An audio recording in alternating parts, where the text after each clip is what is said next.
Welcome back. ഇന്ന് നമുക്കൊരു carrot പായസം ഉണ്ടാക്കിയാലോ. അതിന് വേണ്ടിയിട്ട് ഒരു കടായി അടുപ്പത്ത് വെച്ച് ഫ്ലെയിം ഓൺ ചെയ്ത് ചൂടായി വരുമ്പോൾ നമുക്കൊരു 3 ടേബിൾ സ്പൂൺ നെയ്യ് ഒഴിക്കാം.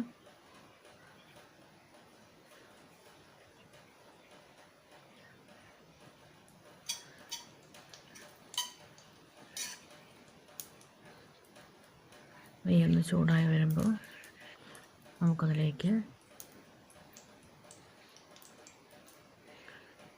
ഒരു 2 കപ്പ് ക്യാരറ്റ് ഗ്രേറ്റ് ചെയ്ത് ഇട്ട് കൊടുക്കാം. ചെറുതായിട്ട് ഗ്രേറ്റ് ചെയ്തതാണ്, അതിട്ട് കൊടുക്കാം.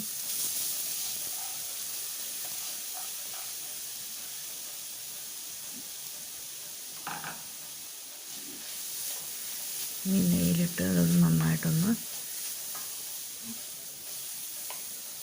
വരട്ടിയെടുക്കാം.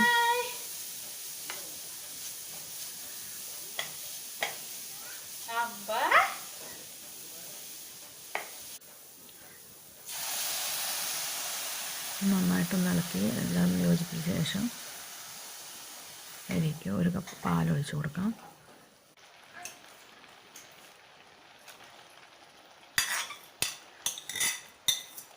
മൂടി വെച്ച് കുറച്ച് നേരം വേവിക്കണം. വേവിച്ച ശേഷം നമുക്ക് ബോയിൽ ചെയ്ത ബസ്മതി റൈസാണ് ഞാൻ ഇട്ട് കൊടുക്കുന്നത്. ഒരു 1/2 കപ്പ് അത് നമുക്ക് ഇതിലേക്ക് ചേർത്ത് കൊടുക്കാം.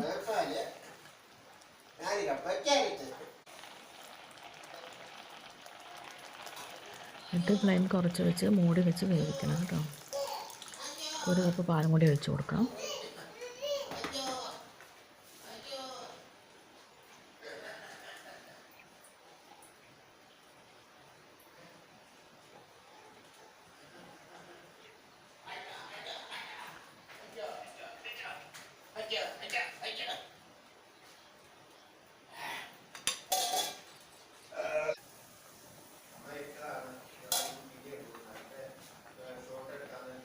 മൂടി വെച്ച് വേവിക്കണം കേട്ടോ.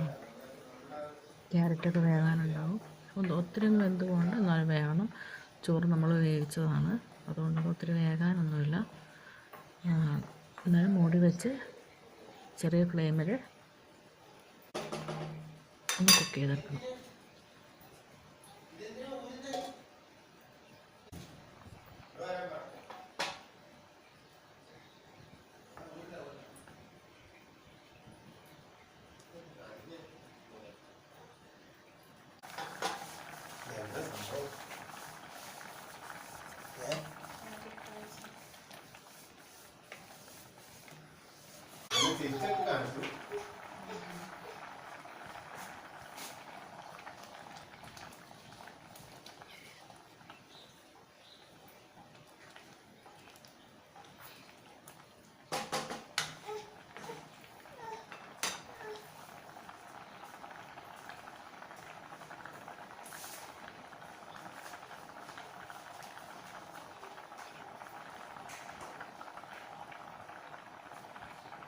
ഫ്ലെയിം കുറച്ച് വയ്ക്കണം, അല്ലെങ്കിൽ അടിക്ക് പിടിക്കുക.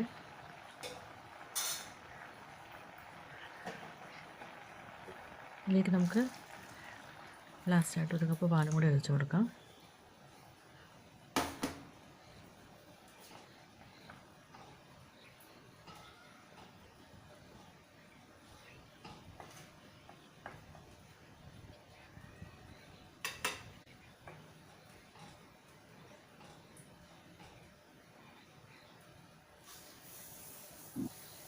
ആവശ്യമായ പഞ്ചസാര ഇട്ട് കൊടുക്കാം.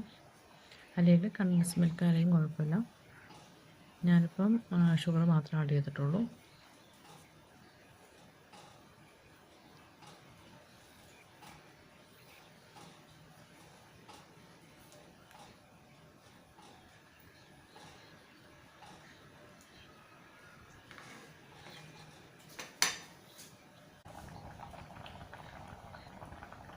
കുറച്ച് ഏലക്കായും ജീരകവും കൂടെ പഞ്ചസാരയിൽ പൊടിച്ചെടുത്താണ് ഇട്ട് കൊടുക്കുക. ഒരു 3/4 ടേബിൾ സ്പൂൺ ഇട്ട് കൊടുക്കാം.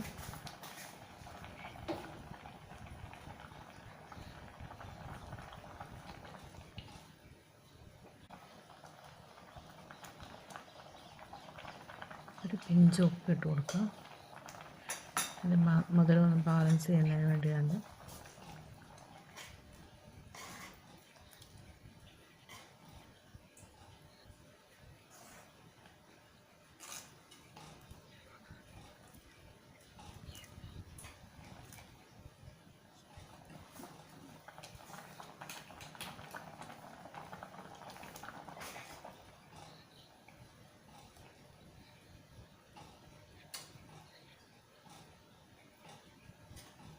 വളരെ പെട്ടെന്ന് ഉണ്ടാക്കിയെടുക്കാൻ പറ്റിയ പായസമാണ്. ക്യാരറ്റ് ഒന്ന് ഗ്രേറ്റ് ചെയ്യേണ്ട ഒരു പാട് മാത്രമേ ഉള്ളൂ. പിന്നെ പെട്ടെന്നാവും, ഒത്തിരി വേവിക്കാനൊന്നുമില്ല. ചോറ് നമുക്ക് ഒരു കുക്കറിൽ ഒരു ഒറ്റ വിസിൽ അടുപ്പിച്ച് എടുത്താൽ മതി.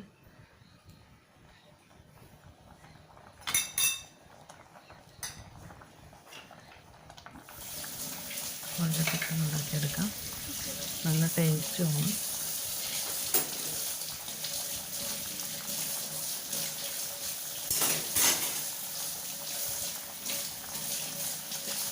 നന്നായിട്ട് തിളച്ച് കുറച്ച് കുറുകി വരുമ്പം നമുക്ക് ഫ്ലെയിം ഓഫ് ചെയ്യാം.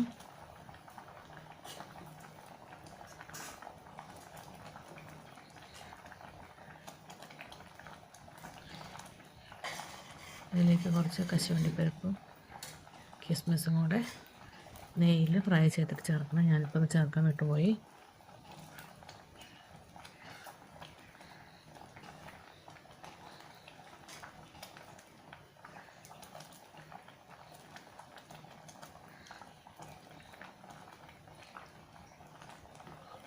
ഇത്രയേ ഉള്ളൂ.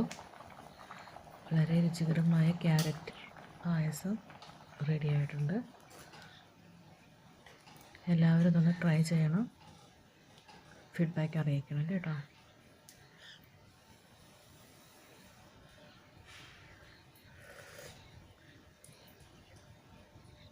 Thanks for watching.